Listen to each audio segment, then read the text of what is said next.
કોઈ દી આવી રીતના નહીં કરું. હે કોઈ દી જિંદગી ફરીથી બોલ. હે કોઈ દી જિંદગીમાં નહીં કરું.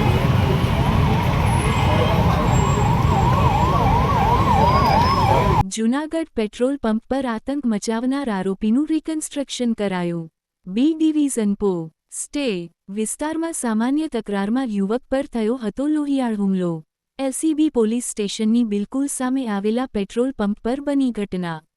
નવાઝ ઉર્ફે બમ્પ પઠાણ અને સાથીદાર સુલતાન દ્વારા આતંક મચાવતો સીસીટીવી સામે આવ્યો હતો. રિક્ષા રિવર્સ લેવા જેવી મામૂલી બાબતે બોલાચાલી બાદ જીવલેણ હુમલો.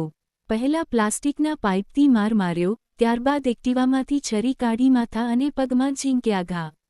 પોલીસે આરોપીઓને સાથે રાખી ઘટના સ્થળે તપાસ અને રિકન્સ્ટ્રક્શનની કાર્યવાહી પૂર્ણ કરી.